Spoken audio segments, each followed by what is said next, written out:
You are listening to Big Family Radio. Big Family Radio. Obiase eye.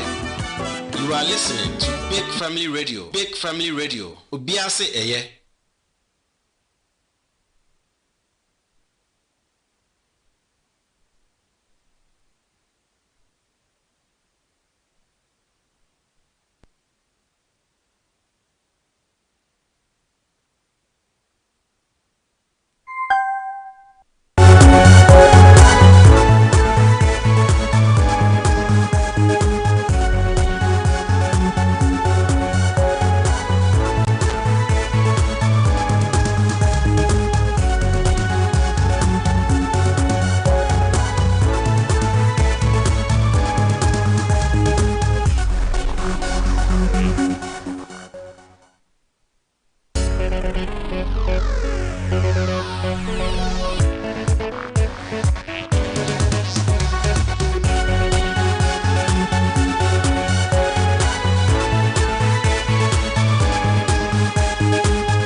Yema obibiara chima obibiara akwaba zeba Anopa Akan KASE3BO wo Big Family Radio KASE3BO Yazifien main studio de blogono upper class school junction ewo ensemi yazifie dosumu ende Anopa and samano dos papa nemo za odmu akoten ebi onye ne day Ghana man payin yero Yohani Dramani Mahama okase ewo May Day celebration you made a quadrant da one crampon man to me rad ebusia yade enchemu ebebro Adam kuma woman Ghana and Beshebe Jumufia Kasan what's your man pain Mahama Orion is every day Obaya Doberson Ebwa Mambuno or the back home no I am penny basa yazinchemu ebebro Organized labor ended that war May Day celebration you made an ass nano Wakasana wadin somehow to be to Guabusia no so a betty walk KASE3BO mom. I did shape in the middle of Fakasa Quaman paying for the one shay. Na traffic lights a wide guano 1 year M1 and someone even make you and a yabwa and a miserable some them. Anopa no sia Akan KASE3BO war Big Family Radio KASE3BO. Na ebusia Big Family Multimedia Institute and a BFM Store Trustees Network Group Center for Trade and one will make them and there Emma KASE3BO Ochoguakwemu. The Maran so and a maker won't show them. Yes, streaming live on Facebook or a Big Family Radio and a YouTube and TikTok also Big Family Radio. Ewo into bomazan na won't so like it na share na for wajin chebram. Ya beje bear another jer na ya kinkani na mo for fair the dead na kona tro na ya di amo papa pay. Bomazan na won't so download the app if you Google Play Store. I want to use Android no one download the app if you Google Play Store. Afen so ebia maker say once so use iPhone and download the FE App Store iOS na ye hunza orokodo ewo man Ghana enti bomazan pa bomazan na wonso for wadwen kire ebra na yanken kan enfamom oken Kenya mosumu ende Anopa edin ye Ejata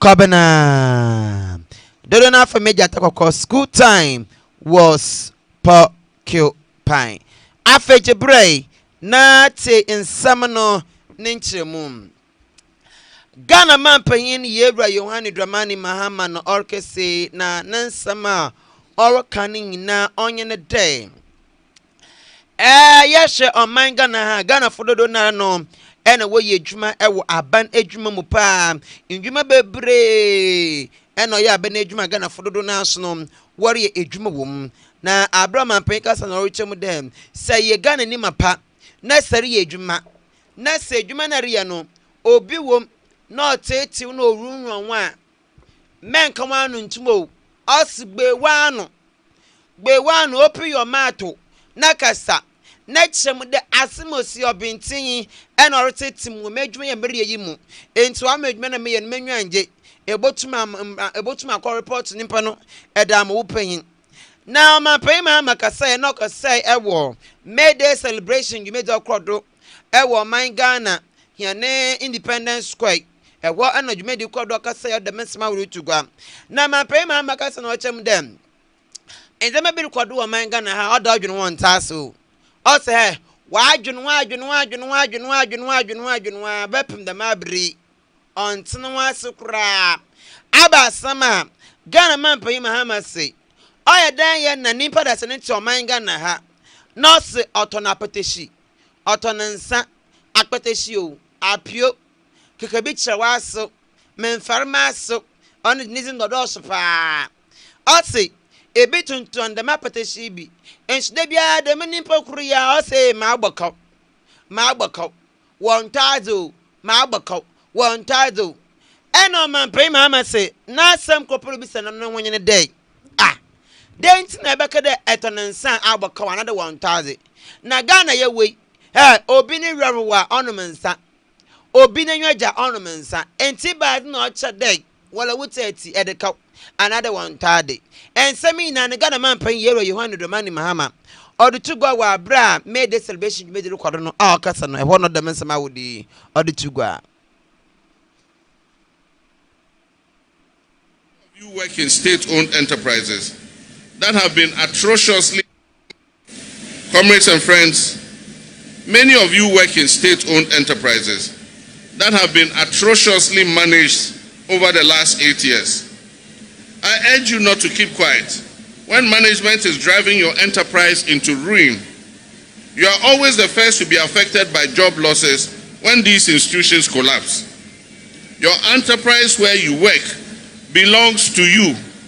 They guarantee you lifelong employment, and so you must protect those enterprises.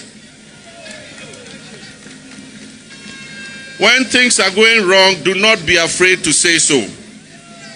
And as president, I will back and support you to set things right.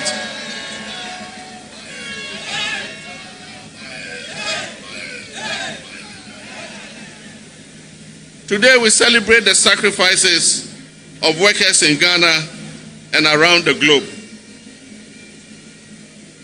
And we had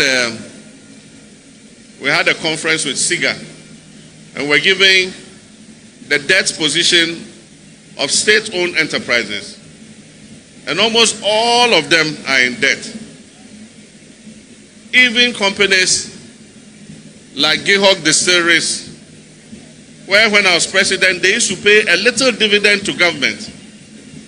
Today, they also owe. The question I ask is, how can you sell alcohol and be in debt? When Ghanaians are happy, we drink alcohol. When we are sad, we drink. When we are not happy, we are not sad, we drink. You are listening to So how can you sell alcohol and lose? And so we are charging the management of state-owned enterprises and the workers. Let us work together to make sure that we make these institutions viable, because those institutions belong to all of us. Abusia yatwa ensam nodo wo ensam fufum the mensam marono organized labor and once work say what you made na say na wonasem work na ina ne dem beya bosuma oluko enumni ena omanpanyin mahama what ne besudu do yo omanpanyin dem oman Ghana na okase wakase na wo chem dem say ya hwe amembu omanpanyin mahama libo oye na emom dem galamsey ya yer kenya yer kutie galamsey oman Ghana he na amembu imum no galamsey ba busuma enumni sisi ade wa aginsem kura o watati apansam kra enti obasre omanpai Muhammad onhwe na wontumi nye bribi enfam wonpoa na galamse na orsase nunsu ahodo ye ne kwaye batrom orsase nzama no de oho na tete ebrega na fono omanpai Muhammad hwe no ungina mu denden na wonsa ano.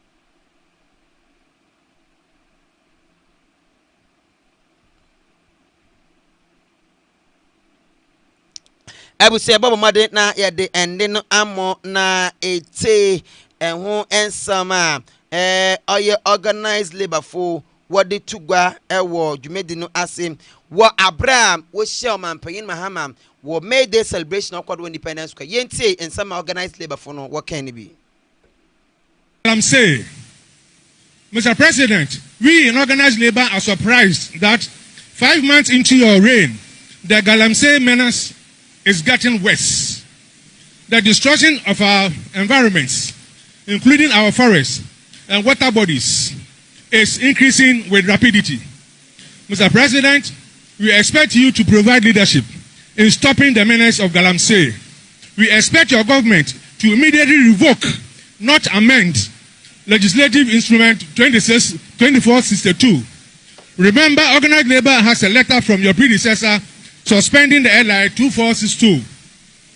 Pending its revocation, LI stands as a legal doorway through which reckless mining activities are taking root in ecological sensitive areas. We urge your administration, Mr. President, to take decisive action to close this chapter and lead a new approach that prioritizes environmental protection and responsible land use. Yambonra and some frumuna, Yako and some fruma. Oyedum kuma woman Ghana Breshe Bedwemufie na modern wanano Yura Alexander Afanyo Makin. Ono Susansu Yambreshe Bedwemini Madisha Efutu Abato Pesha won fini mantomum. Why and some truffle and shima watch him near me adma. Maybe soon that do innumerable. Wabat to Etiana, or by your check a CB Edacha on my pain Mahama. Na the more ye training yin them. On my pain Mahama Apple, or ye a court of appeal. I judge for another atem waffle be a sonny be. Now, us the men uncle fashion wapa one. Nay, sending 9 of them. On my pain Mahama put the monk of one. Na what autumn no them baby bam. Obama on my pain Mahama. Well to me on mine in Penebina connected to the amembo the ordin for ordin our in Fisher pot and watch ebuno or the Fisher pot a do a piena and audible naturally well buna member the kind ever afe apime bien a do a bienum and as auto de bien or shall say ever afe apime bien and a numunum and a fair apime benedian watching say and show ya the man membunumunum Obama on my pay Mahamebu until wapo the court of appeal at Tembuafo the one bra no one bedinemu ebi. It's not about our party or parties. It's about protecting the institutional integrity of our republic. It's about drawing a line in defense of the Constitution. And it's about telling those in power, you may have your term, but you do not own the state. Thank you. The framers of our Constitution understood that democracy without an independent judiciary is no democracy at all. That is why we are gathering on Monday, 5th of May, to say enough is enough. To say that the people of Ghana will not sit idly by while their courts are captured. To say that the power may change hands, but the Constitution must always stand. And to the people of Ghana, our fellow countrymen and women, we invite you to join us. This is not just about the few political parties determining to go on the streets. Of course, we are going on a peaceful demonstration. This is not Parliament's fight. It is a fight for every citizen who wants to live in a country where the law is supreme and no man, no matter how powerful, is above the law. We say that there must be an end to the division and the anger of the past. This government must tread with the greatest caution, always keeping tomorrow in mind when taking decisions today, because these decisions may shape future governments. If we continue down this path, we risk creating a culture of retaliatory politics, where successive governments are more focused on settling political scores than solving problems. Last but not the least, it is obvious that the bold attempt by Mr. President to nominate out of the blue 7 judges to the Supreme Court is the first major attempt at all that they have rehearsed, a third term agenda.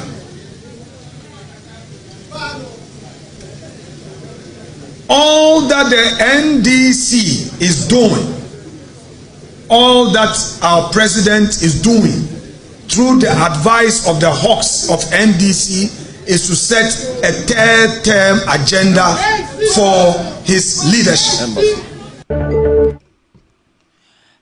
Abusia ya tuwa ensam no do na ya konsanfo from da yekopwe mu wo Brain North abatum pesha do wa NDC mbebu na ho no na wo kase no wo mgbefuye papa na wo ye chede dende na wo chemu dem oye DC yo wo odam manpen ma maboni din no ikrom wo ohen ni bi se onye odehye enti wo mpene manpen ma maboni din no ma be DC anadon be ya bankra chipen emfa ma adehye wo Brain North abatum pesha do wo na ona na mdo mbebu ni wo mgbefuye papa wo chemu dem Papa inejmu abeti no oswenyo ye pam wa mo na KASE awodo KASE be mu be ye ensia e no da mo modi woda campaign wodi do no dwuma mpo e ma abre wodi woda ye campaign kwapo no da ma abre na NPP abanwo pa wodi kwapo no NPP mbebu no enya da mo mpo no we na meka ne bi wodi kokka won campaign nanso ehwe owure ne mbaz ne bogba o sefata day aban no tumbo nitin dem on be ye aban crash pain enfama de hye Brain North mensin no mum na abre wakasa no ena wo chem dem sadam no te dan won so ntase osana abrentie NDC amayokunu ne party office o Brain North mensin mu no onada ena o design o painting wo oye wa kama enzema bi wo nya bia no on what the month into Sunday on my pay my bobo nitin dem on by mensin no na abanka chipen na sempen fo sem on your this year denti ena wo share mo sesie wo ye wo nya ye adoya by de bobo adeshimum no oye ne wo wie no no wo ka che no nya de shinti won asam e won so won bu efuye papa Hana maker or brandy a whole van at the my party net that's what party in some van. Their friend is stand big nibi. Or my Toyota Sequoia V8 branded no donated the man youth wing. 2 branded pickups car home and sana His Excellency Adauruma. Obema one pickup car home. Ye Pia Bontia near kita branded cars in Sia, then PPA or power no ekita mienu. I feel a t-shirt to buoy. Honorable maybe stand 2020. Yam printed t-shirt to back. As you do at time t-shirt to buoy. And a party office. Or no painting is try a brandy party office in Adaroma. And then this Yanan Kauba Brema. Yes, see, I'm running Kokra party. Yakita Mabunu and nursing party Biawaha. Papa Yadaroma. Or ye when you now be do now. And now you see what he be said on your this year. Into your DC manner. And you have the Tiasia into the office, deputy secretary or contest assemblyman when you come. Assemblyman when you come, and your constituency when you come. Police station, Mako 9, when we need Bako. Yeah, dear. Yeni Obiasi a Kokatra assemblyman, Baseko to Abeti Obius. Yeah, can say, Sir Honorable Johnson, I see a dunk at Yabeti. Ye begina Hayanshi party office. Ye begina Hayanshi party car. Ye do NDC.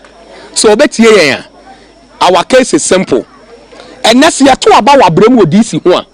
Enka enipa du e contest no di om vote ye kabo manu ne de fa. Yes. Because temamufo do no wa bia djuma wa ha mamabu na nya bia ye. Wa ma party ni ho ayakono. Wa bo ne bra ye.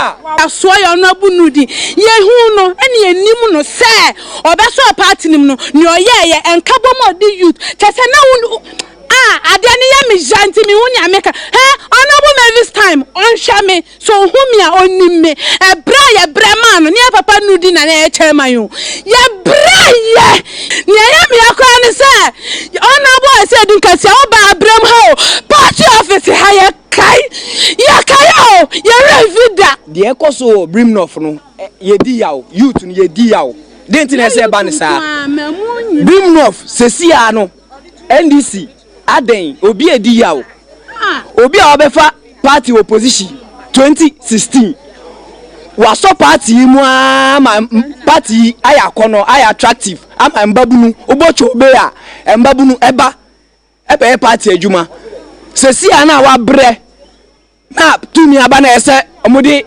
DC man no mo say mo fa di sim ano ya ejuma waye e wo party mu enye ejuma ketewa yes see the oya hwan ma de no on pepa ne nsan kwa ye papa His Excellency John Dramani Mahama oba Eastern region me kai se obe peja ye papa do within sa e wa brem e na see we there o homeboy o fi abrem oni wa brem o ko school wa brem obi edi nyuma wa brem e mabunu so agina tum afa de e ba ne sei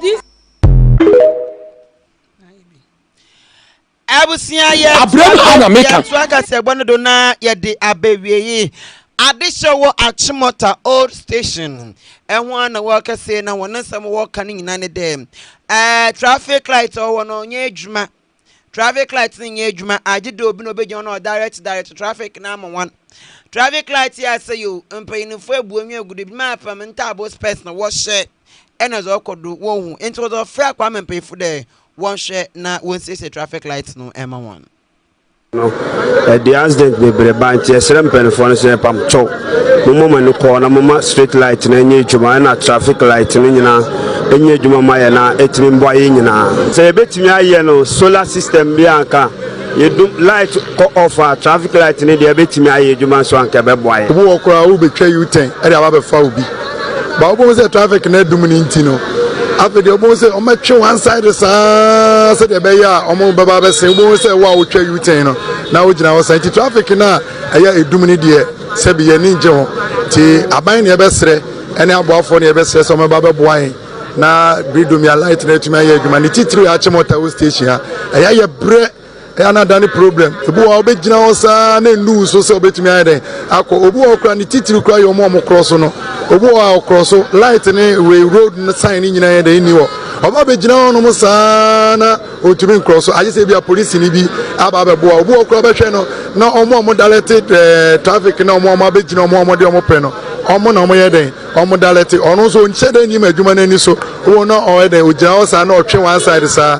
Ti sre ne ebesre ne boa na ebesre se omeboa na muntumi ye light ne mana bridum ya light no enye adwuma enfama achemota omo transformers ne we bebre ya omo so ene generators ne ade omo so etumi se light ne ko off a etumi boa nanka eno so etumi plant etumi boa na etumi ba ba hwe no plant ne siwo enso na plant no enye adwuma light ne ko off a ebe ko off sa obeko no ubisa se na plant ne ye adwuma obeko na plant ne so ye den enye adwuma no onyira tu chama car no betimi abo ebu osusu a car we ba na atimi akrash e traffic light dey esrempan fo se omanya ma ye na ni ho a the accident ne ba kwa na so bebre we so kwa mama so a ba bi o di solar ene the traffic light ni ye dum light kura anam say solar no ti traffic light ne ba eto was o ma dwene ba so no mo solar na ma ye say ye dum light traffic light ne ba ye adwuma dan say mi traka kwa mu say traffic ne so anya adwuma nti no media bri ka mi twam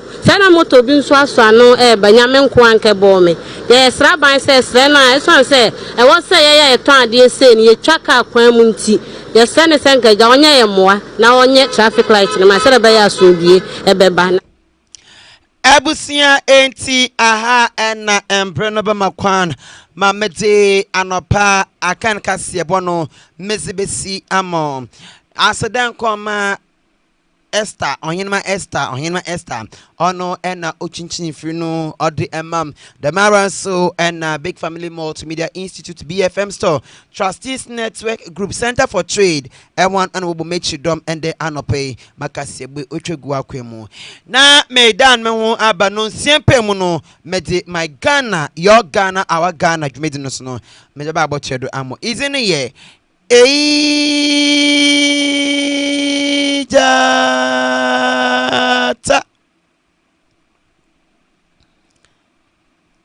Kobana Dodona from Ejata Koko school time was porcupine Ebusia my main kind comments clear mensaken na mensordom I say Ghanaians have voted for Dumso and Galamsey government regards to Honorable Bismarck Osei Akuwa first vice chairman Obuasi East NPP Eyifri Baba Mahama Obuasi ewo ena odi eba etebusia No sepemu my Ghana, your Ghana, our Ghana medin obabawa kwemu macro. You are listening to Big Family Radio. Big Family Radio. Obiase eye. Admission. Are you looking for a computer institution with a serene atmosphere in equipping you with the ability to deepen your understanding?